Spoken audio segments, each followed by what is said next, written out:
What's the deal, y'all? This your man King Eric, the media assassin, coming at y'all with another video. And I want to talk about Master P's Ice Cream Man album, which was probably one of my favorite albums of 1996.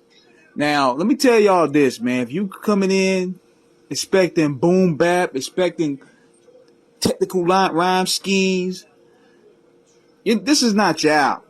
Master P let you know off the gate with the intro with this album. He said tongue twisting, slow gangster shit. He told you off the gate from the intro what type of album this was. This was a gangster rap album. And he also talked about on the intro how the rap gang was becoming dangerous. He was talking about the East-West tension. Also talk about how he was making a ton of money on the independent game, basically compared to rap game like the dope game. Now, what I liked about Master P's albums was he knew how to pick the right sounds to complement his delivery. He ain't the best rapper, we all know that, but he had an ear for beats. That beats by the pound sound. It was a something mixture between the Bay Area funk and Southern fried gumbo. Big shout out to my man Moby Dick and KLC, Carlos, that whole beats by the pound crew. The production on the shit was, first of all, was something I never heard at the time. I remember mind blown hearing Time for a 187, Time to Check My Crack House. It was like they were creating many street movies on this joint here. You could tell how they interpret gunshots. They interpret gunshots in the damn track. They put different types of sounds that make it like it was action transpiring as P telling the story. Then you had Break 'Em Off Something, which had possibly one of the dopest Southern hip-hop songs ever. Like UGK and No Limit did a lot of classic collabos, man, especially Pimp C verse. That's one of the best verses I ever heard from a Southern rapper at that time.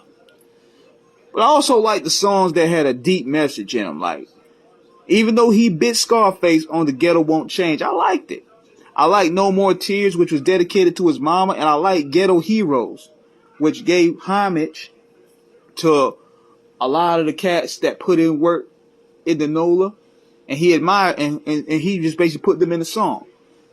If anything, the I'm About It movie made me a fan of that song. Also like how he was dropping real to life gems on these songs, man. If you really listen to him, like two of my favorites was Never Ending Game and Killer P.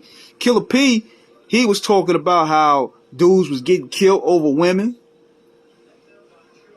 And Never Ending Game, where he made the interesting comparison to the rap game being the dope game.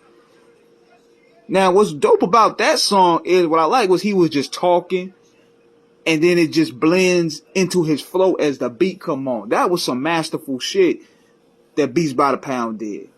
My other favorite was Fools be aging, rolling on dating, you better watch these hoes. They was giving some game, man.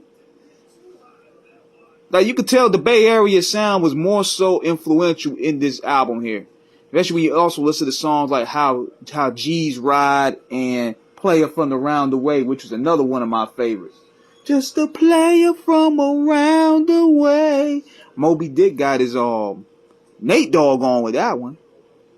But that Ice Cream Man album was a cold album, man. That was one of my favorites of 1996, man. I mean, living in the South, you couldn't help but to hear it. Oh, he put the I'm Bout It remix on that mug. That was tough.